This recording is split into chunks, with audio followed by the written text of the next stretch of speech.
जय हिंद दोस्तों। देखिए हम लोग आज टॉपिक देखते हैं बायोलॉजी का सबसे मेन टॉपिक है, बहुत बड़ा टॉपिक हो जाता है नर्वस सिस्टम। तो स्टार्ट करते हैं सबसे पहले सिस्टम से कि तंत्र किसे कहते हैं। सिस्टम जब कई चीज़ें आपस में जुड़ी रहती है ना, और अगर किसी एक को भी हटा दें तो उसका परफॉर्मेंस खराब हो जाए तो उसे सिस्टम कहते हैं। जैसे बोलचाल के भाषा में हम कंप्यूटर को सिस्टम बोलते हैं। आप कंप्यूटर का कीबोर्ड हटाइए, आपका परफॉर्मेंस बिगड़ेगा। माउस हटाइए, कुछ परफॉर्मेंस कम होगा। उसी तरह से ये क्या है, एक सिस्टम है, इसमें हर चीज़ आपस में लिंक है, हर चीज़ का आपस में एक परफेक्ट रोल है, उसको चेंज नहीं किया जा सकता। अब ये नर्वस सिस्टम करता क्या है, पूरे बॉडी को कंट्रोल करने वाले सिस्टम को बोलते हैं नर्वस सिस्टम, जिसमें हमारा total body, heart, digestive system, respiratory system, skeleton system, A to Z control होता है, जिसमें उसे हम कहते हैं नर्वस सिस्टम। नर्वस सिस्टम का सबसे मेन हिस्सा होता है ब्रेन। इस नर्वस सिस्टम में सबसे ज़्यादा जो रोल होती है वो किसकी होती है, वो ब्रेन की होती है। जो हमारा ब्रेन होता है ये सबसे मेन पार्ट है हमारे बॉडी का। कह सकते हैं कि यह कंप्यूटर है हमारे बॉडी के लिए। अब ये जब इतना मेन पार्ट है हमारे बॉडी का, तो ज़रूरी भी है कि इसको सेफ्टी देना ज़रूरी है। तो ये जो ब्रेन है ये क्रेनियम नाम की एक हड्डी में बंद रहती है, कपाल में, क्रेनियम बोलते हैं उस हड्डी को। तो ब्रेन को जो सपोर्ट देता है, यानी ब्रेन को जो रक्षा देता है, ब्रेन की रक्षा, वो क्रेनियम नाम की एक हड्डी में होती है। ये 8 हड्डियों का एक ग्रुप है, 8 बोन्स का एक ग्रुप है जो क्रेनियम नाम की हड्डी बनाता है, जिसके अंदर जो ज्वाइंट पाए जाते हैं वो फाइब्रस ज्वाइंट होते हैं। फाइब्रस ज्वाइंट होते हैं जो बहुत ही मजबूत होते हैं, जिसे हम कहते हैं रेशेदार जोड़। ब्रेन का जो जोड़ होता है वो रेशेदार जोड़ के नाम से जाना जाता है, वो बहुत ही मजबूत होता है यह ब्रेन का जोड़। क्रेनियम इसको हड्डी को मजबूती दे दिया। अब जो ये मजबूती दिया क्रेनियम नाम की हड्डी, तब इसके अंदर हमारा ब्रेन आ जाएगा।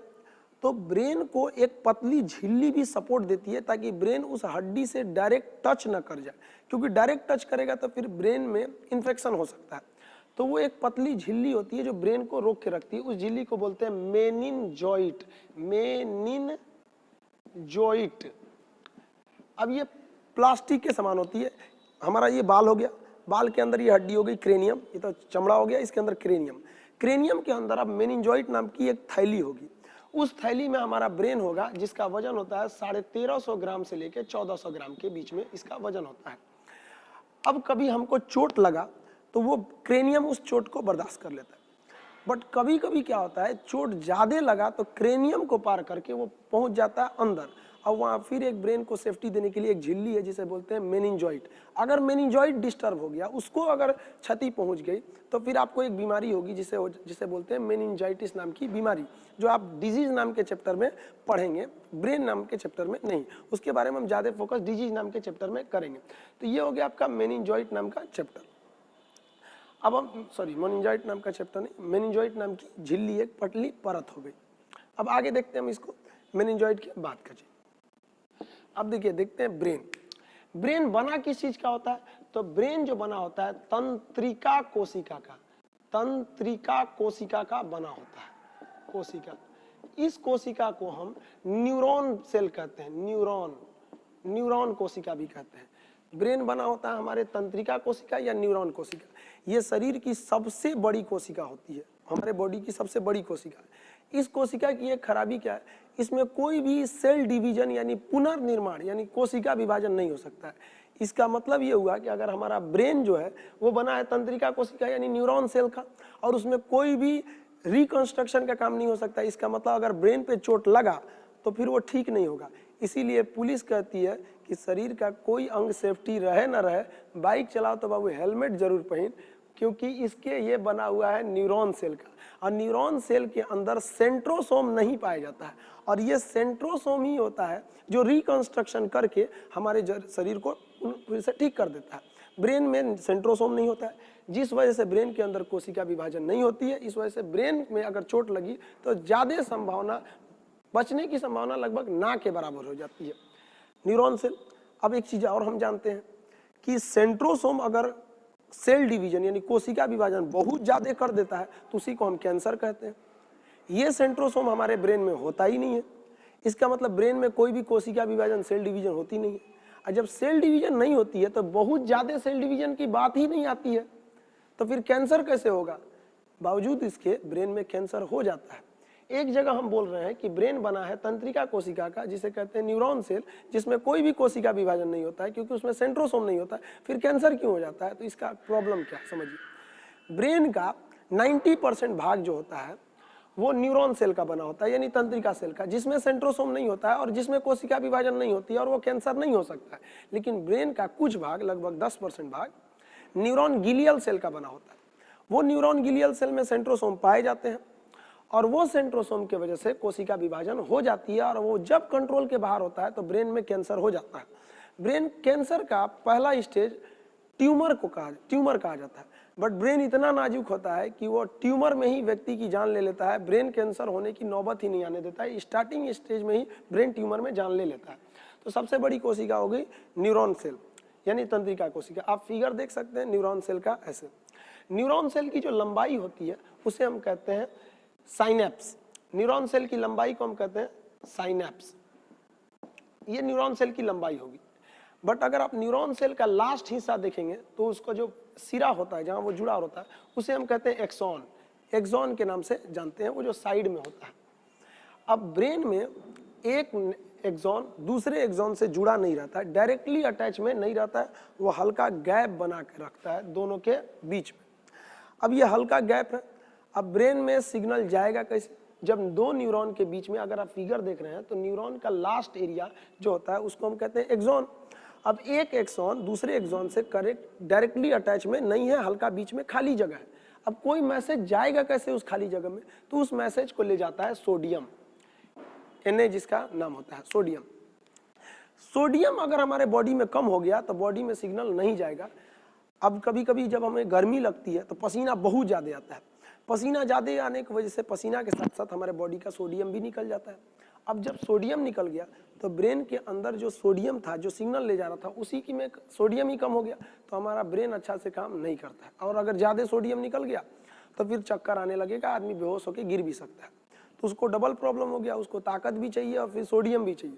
तो ताकत कैसे देगा आदमी? उसको चीनी पानी देगा तो ग्लूकोज हो गया, उसमें 1 चम्मच नमक भी डाल देता है क्योंकि नमक NaCl का बना होता है। तो ताकत भी मिल गया और उसे सोडियम भी मिल गया और फिर से वो चलने लगता है। इसको बोलते हैं डिहाइड्रेशन, जल की कमी। डिहाइड्रेशन में जल भी कम हो जाता है और सोडियम भी दे दिया जाता है ताकि उसका ब्रेन जो वो अच्छे से वर्क कर सके। तो ये साइनेप्स हो गया, सोडियम के भाग हो गए यहाँ पे। अब आगे हम देखते हैं ब्रेन कैंसर, देख लिए कैसे कैसे होता है। एक्चुअली ब्रेन में अगर केवल नर्वस तंत्रिका कोशिका होता, न्यूरॉन होता तो कैंसर नहीं होता।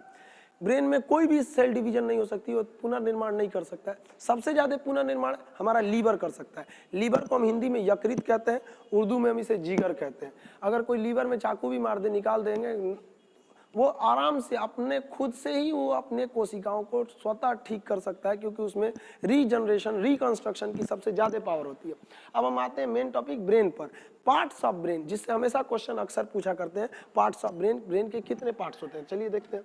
देखिए हम लोग देखते हैं पार्ट्स ऑफ ब्रेन के बारे में। पार्ट्स ऑफ ब्रेन को हम लोग देखते हैं अच्छे से। तो ब्रेन के ना बेसिकली 3 पार्ट होते हैं। एक होता है अग्र मस्तिष्क, जो मेन फ्रंटियल पार्ट होता है, बाहर का होता है अग्र मस्तिष्क। एक होता है मध्य मस्तिष्क, ये बीच का होता है। अंदर जब ब्रेन को खोद के अंदर जाएंगे तब उसमें मिलेगा मध्य मस्तिष्क। और पश्च मस्तिष्क एकदम पीछे होता है, जो हमारे गर्दन के साइड में चला आता है, यहाँ पे पश्च मस्तिष्क उसको बोलते हैं। तो ब्रेन के 3 पार्ट्स हो गए। अब हम इन तीनों पार्ट्स को पढ़ना चालू करते हैं। सबसे पहले स्टार्ट करते हैं अग्र मस्तिष्क से। तो जो अग्र मस्तिष्क है, हम इसी को 3 भाग में बांट देते हैं। पहला जो होता है उसे कहते हैं सेरिब्रम। अग्र मस्तिष्क का पहला भाग सेरिब्रम, दूसरा थैलेमस, तीसरा हाइपोथैलेमस। अभी हम पहला स्टार्ट करते हैं सेरिब्रम से। सेरिब्रम हमारे ब्रेन का सबसे बड़ा हिस्सा है। 66% ऑफ ब्रेन अकेले सेरिब्रम ले लेता है। इसे हम प्रमस्तिष्क कहते हैं, प्रमस्तिष्क के नाम से जानते हैं। यह हमारे ब्रेन का सबसे महत्वपूर्ण भाग है। हमें हमारे मेमोरी पावर, हमारी याददाश्त क्षमता, जिज्ञासा, नई नई चीजों को सीखने की क्षमता, ये सारा चीज डिपेंड करता है सेरिब्रम पर। अगर जिसका सेरिब्रम तेज है उसमें जिज्ञासा ज्यादा रहेगी, ये भी कर ले वो भी कर ले, कई तरह के काम करना चाहेगा, वो कोई भी चीज को जल्दी भूलेगा नहीं। अगर उसका सेरिब्रम तेज है तो उसका मेमोरी पावर एकदम तेज होता है। ये मेमोरी पावर पे ही डिपेंड करता है, सारा मेमोरी पावर आपका सेरिब्रम पर डिपेंड करता है। अगर सेरिब्रम कमजोर तो फिर आपका याददाश्त भी कमजोर। अब कुछ कुछ लोगों का सेरिब्रम बहुत तेज होता है, तुरंत पढ़ते हैं याद हो जाता है। और कुछ लोगों का सेरिब्रम तो एकदम गया गुजरा रहता है। किसी को देखेंगे तो कहेंगे ओहो, लगता है हम आपको कहीं देखे हैं, शायद आप पापा हैं। इस तरह से वो लोग हो जाते हैं, उनका तो सेरिब्रम पूरा ही खत्म है एक तरह से कहिए तो सेरिब्रम ये मेन हिस्सा हो जाता है। अब हम आते हैं थैलेमस पे। सेरिब्रम के बाद अगला पार्ट होता है थैलेमस। देखिए दोनों आपस में नाम मिल रहे हैं ना, तो काम भी हल्का हल्का मैच करता है। थैलेमस जो होता है ना, बाहरी वातावरण का आभास कराता है, बाहर एटमॉस्फेयर में क्या है उसकी जानकारी देता है हमको थैलेमस। यानी अगर बाहर ठंड है तो हमको थैलेमस बताएगा, बाहर गर्मी पड़ रहा है हमको थैलेमस बताएगा, कोई बाहर से पीट रहा है हमको थैलेमस बताएगा, अगर कोई पीछे से ऐसे पिन चुबा दिया तो ऐसे आदमी चौंक जाता है, थैलेमस बताया है। बाहर गर्मी बहुत पड़ रही है, बॉडी को बताता है कि बहुत गर्मी है पड़ रही है, कौन बताता है? थैलेमस। ठंड पड़ती है, थैलेमस। यानी बाहरी वातावरण का जानकारी कराता है थैलेमस। अगर कोई शराब पी लिया है तो उसका थैलेमस अच्छे से काम नहीं करता है, इसलिए शराबी को कितना भी पीटिए उसको दर्द नहीं करता है, सुबह में दर्द करेगा। जब थैलेमस काम करना चालू करेगा तब तो पूछेगा सेरिब्रम से कौन पीटा था रात में, याददाश्त रहेगा तो बताएगा कौन ठीक है कौन पीटा उसका। तो थैलेमस हो गया ये बाहरी वातावरण का। अब हम आते हैं हाइपोथैलेमस में। ये भी टेम्परेचर को कंट्रोल करता है, बट बॉडी के अंदर के टेम्परेचर को। अगर बॉडी के टेम्परेचर अंदर ज्यादा है तो पसीना के रास्ते छोड़ देगा, और अगर टेम्परेचर बॉडी के अंदर का कम है तो पसीना निकालेगा ही। और जबकि थैलेमस क्या कर रहा था, बाहर टेम्परेचर ज्यादा है या कम है उसकी जानकारी दे रहा था, और हाइपोथैलेमस अंदर टेम्परेचर ज्यादा है या नहीं ये उसकी जानकारी देता है। हाइपोथैलेमस बहुत महत्वपूर्ण भूमिका निभाता है। ये हाइपोथैलेमस से ही हमारा नेचर डिसाइड होता है, क्योंकि हाइपोथैलेमस ही गुस्सा का नियंत्रण करता है, हाइपोथैलेमस ही प्रेम का नियंत्रण करता है, यही हमें भूख लगाता है, यही हमें प्यास लगाता है, पसीना इसी से नियंत्रण होता है, बॉडी के अंदर का जो भी चेंजिंग होता है यही डिसाइड करता है। हाइपोथैलेमस की वजह से ही हम लोग लाल पीला हरा करने लगते हैं। लड़का का हाइपोथैलेमस कुछ ज़्यादा ही एक्टिव होता है, इसलिए लड़का कहीं चाय पीते रहेगा, बगल से एक लड़की गई, अरे बाप रे, तुरंत देखने लगता है। जबकि फीमेल में हाइपोथैलेमस उतना ज़्यादा एक्टिव नहीं होता है, इसलिए फीमेल घास भी काटते रहेगी, बगल से सलमान खान गुजर जाएगा नहीं देखेगी। अब बेचारा लड़का क्या करे, उसका हाइपोथैलेमस भगवान थोड़ा सा ज़्यादा सेंसिटिव बना दिया, इस वजह से चक्कर पकड़ ज़्यादा कर देता है। तो ये हाइपोथैलेमस ही हम लोग को इधर उधर लाल पीला हरा कराता है। स्टूडेंट लोग थोड़ा इस पे ध्यान देंगे, हाइपोथैलेमस को कम रखेंगे। शरीर में सल्फोनिक एसिड की मात्रा बढ़ने या उत्तेजन भोजन को करने से हाइपोथैलेमस बढ़ जाता है। इसलिए आप देखे होंगे साधु संत इत्यादि लोग लहसुन प्याज उत्तेजक भोजन नहीं करते हैं, क्योंकि वो ज़्यादा करेंगे तो हाइपोथैलेमस उन लोग का ज़्यादा एक्टिव रहेगा और वो ज़्यादा लाल पीला हरा करेंगे और आसाराम के श्रेणी में चले जाएंगे। चलिए अब आप देखते हैं अग्र मस्तिष्क। आप समझ गए, ये ब्रेन का मेन हिस्सा है अग्र मस्तिष्क। यानी थैलेमस क्या करता है, बाहर का ताप, बाहर का ज्ञान, और हाइपोथैलेमस क्या करता है, प्रेम, घृणा, भूख, प्यास,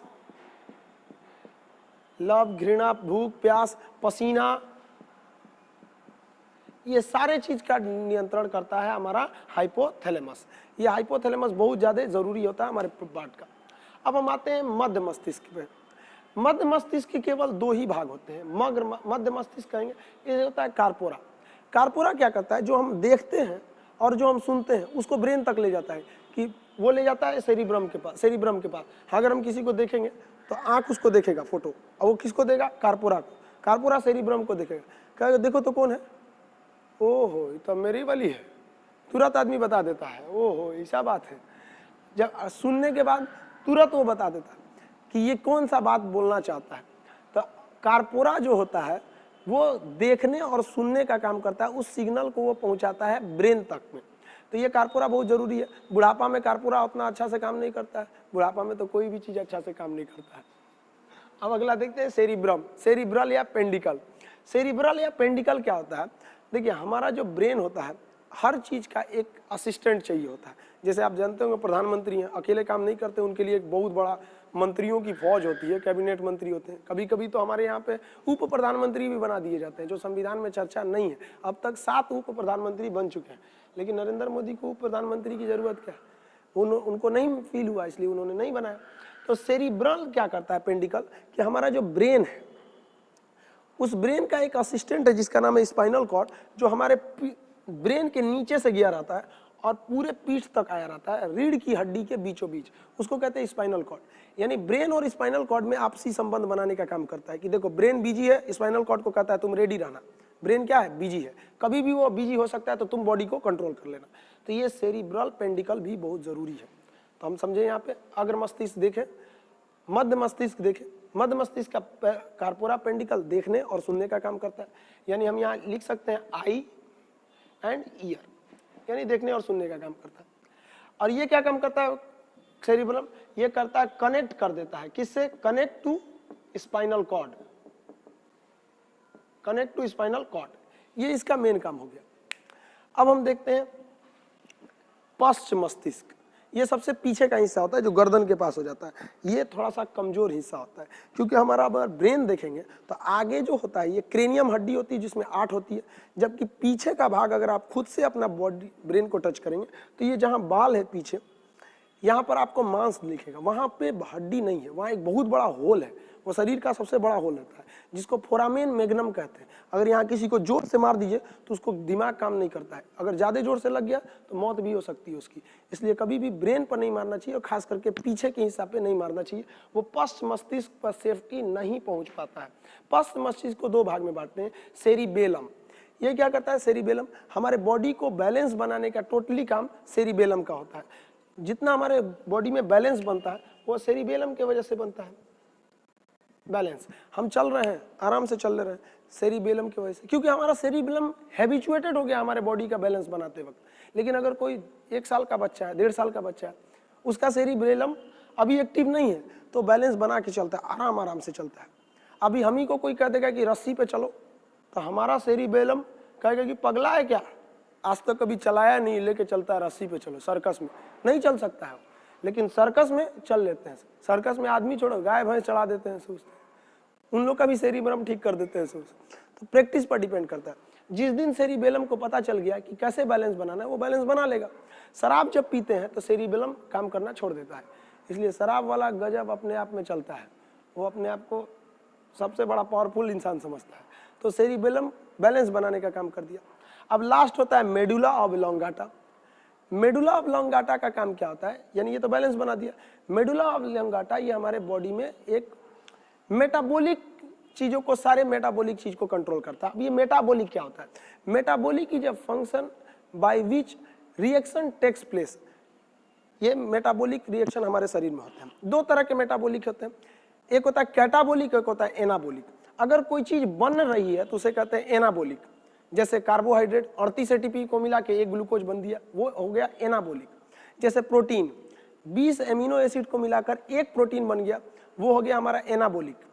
अब कैटाबॉलिक क्या होता है, जो टूट जाता है उसे कहते हैं कैटाबॉलिक। जैसे हम खाना खाते हैं, पाचन होकर वो टूट जाता है, तो वो हो गया कैटाबॉलिक। तो कैटाबॉलिक और एनाबॉलिक को अगर हम जोड़ देते हैं तो वो बन जाता है मेटाबॉलिक। तो मेटाबॉलिक जितनी भी चीजें हैं वो कौन कंट्रोल करता है, हमारा मेडुला कंट्रोल करता है। अगर मेडुला गड़बड़ हुआ तो हमारा मेटाबॉलिक क्रिया खत्म हो जाएगा, सांस लेने में दिक्कत आएगी, पाचन अच्छे से नहीं होगा। शरीर के अंदर सारा क्रिया मेडुला ही कंट्रोल करता है। कभी आप सोचें, आप खाना जब खाते हैं तो केवल मुंह से नीचे ढकेलने तक मेहनत करते हैं, इसके बाद सारा काम ऑटोमेटिक सिस्टम है, कोई स्क्रीन टच बटन कीपैड की जरूरत नहीं है। वह कौन करता है, ये हमारा मेडुला करता है। मेडुला बॉडी के अंदर का जितना क्रमानुकुचन, पाचन, श्वसन इत्यादि को कंट्रोल करने का काम हमारा मेडुला कर देता है। तो मेडुला भी शरीर ब्रेन का एक बहुत बड़ा भाग होता है। अब हम एक बार इसको समरी के तौर पे देख लेते हैं। ब्रेन के 3 भाग होते हैं, अग्र, मध्य और पश्च। अग्र भाग जो होता है वो 3 भाग में बढ़ता है, जिसे हम क्या कहते हैं, सेरिब्रम कहते हैं। 66% भाग होता है, इसे प्रमस्तिष्क कहते हैं। ये याददाश्त, स्मृति, जिज्ञासा, नई नई चीजों को खोज करने की क्षमता को बढ़ाता है।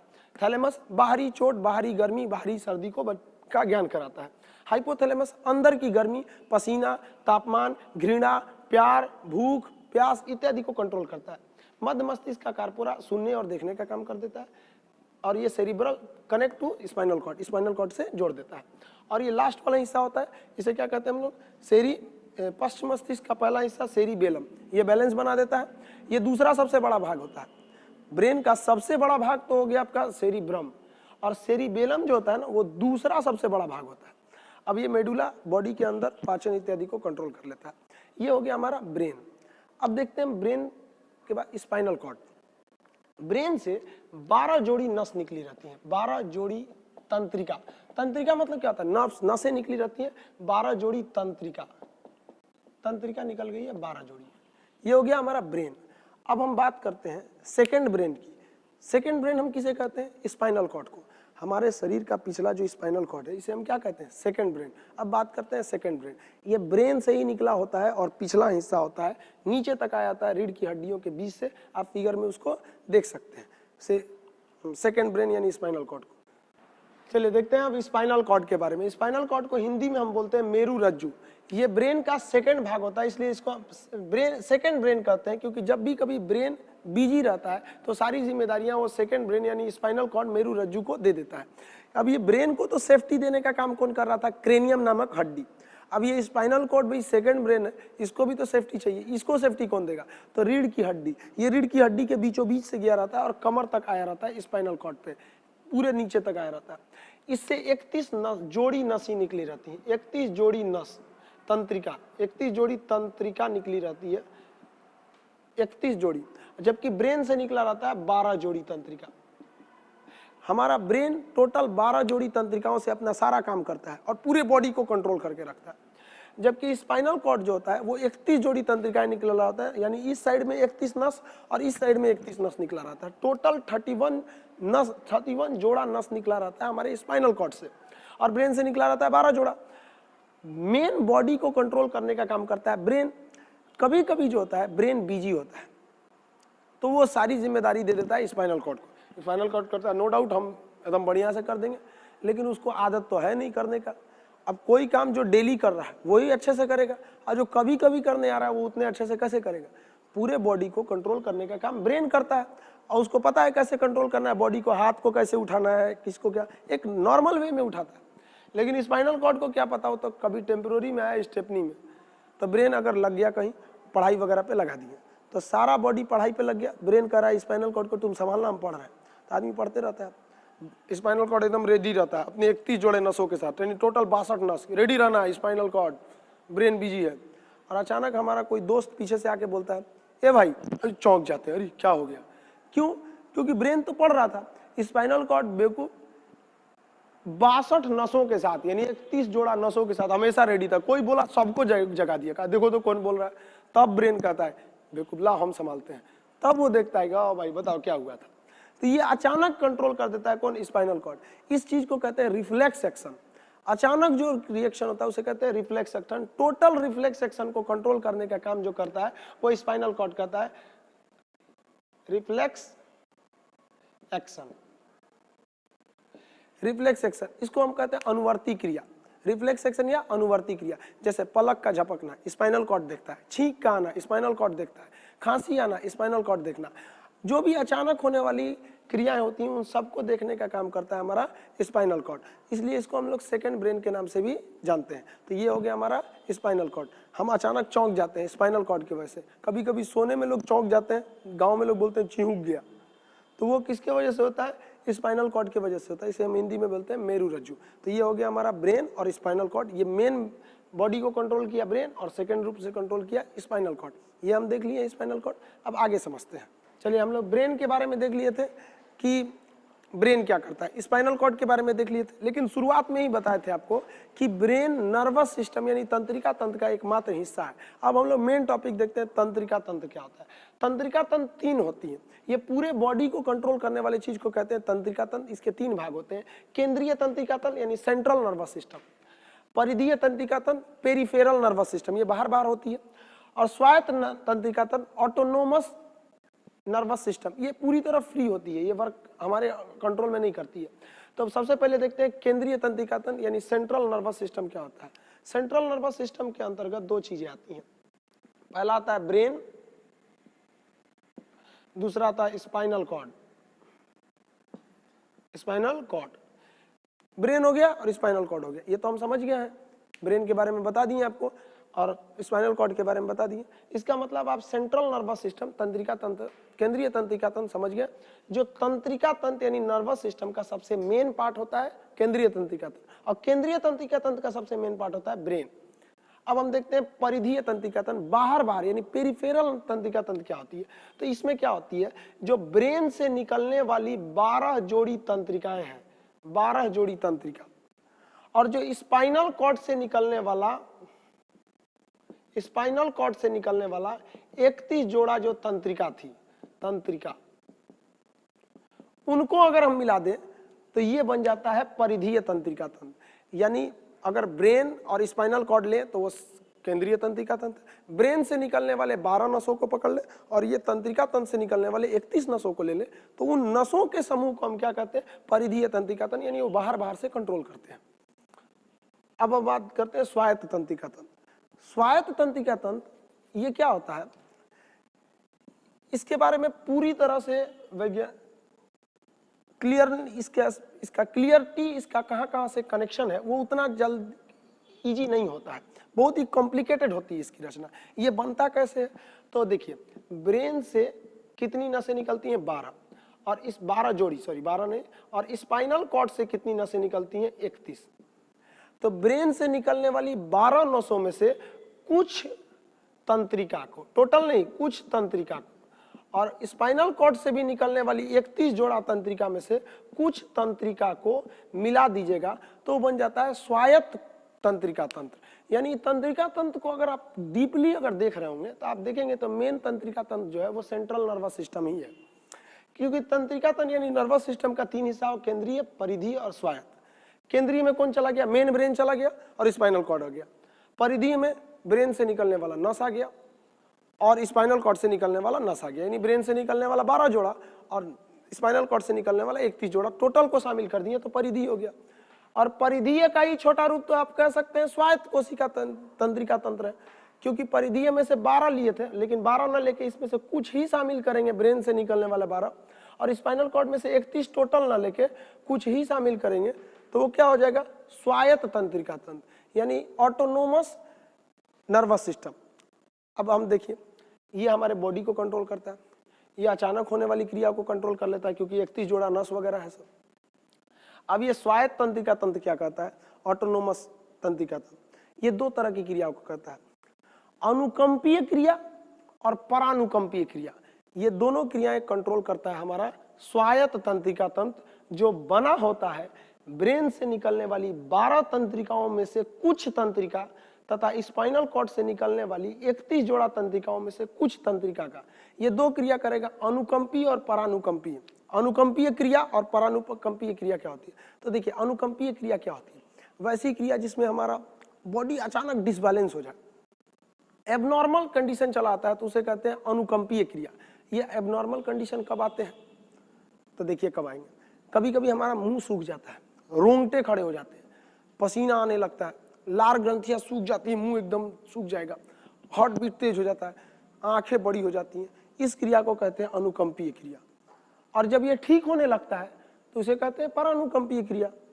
अब आपको नहीं समझ में आया, सपोज आप कहीं छत पे खड़े हैं रात के अंधेरे में, शादी ब्याह का माहौल, किसी के शादी की पार्टी में गए और अकेले चुपचाप छत पे खड़े हैं, सारे नीचे में पार्टी हो रहा है, रात हो चुका है, अचानक आपको छम छम करके घुंघरू की आवाज सुनाई देने लगी, आपका दिमाग खनक गया, तुरंत आपके रोंगटे खड़े हो जाएंगे, ये क्या है। और अगर घुंघरू की आवाज आप ही की ओर आने लगे तो पूरा मुंह सूख जाएगा आपका, रोंगटे खड़े हो जाएंगे, हार्ट बीट बढ़ जाएगा, उसका तेज हो जाएगा, पसीना निकलने लगेगा, हाथ पैर कांपने लगेगा। ये सारी क्रिया क्या होती है, अनुकंपीय। और घुंघरू की आवाज करीब आते गई, करीब आती गई, अचानक कोई आपके पीठ पर पीछे से हाथ रख दिया, फिर तो हार्ट बीट एकदम तेज हो जाएगा। ये सारी क्रियाएं अनुकंपीय क्रिया होती है, एकदम तेज हो जाएगा। आप अचानक देखेंगे पीछे तो खुले बाल में कोई औरत, सफेद कपड़ों में, रात का समय, छत पे कोई नहीं है, पूरा हार्ट बीट एकदम तेज। ये क्रिया होती है अनुकंपीय। आप ध्यान से देखेंगे उसको तब कहेंगे दो तरीके, तो हमरे वाली है रे, मेकअप नहीं की है इसलिए ना ऐसा लग रही है यहाँ पे। तब आपका सारा डर क्या हो जाएगा, खत्म हो जाएगा।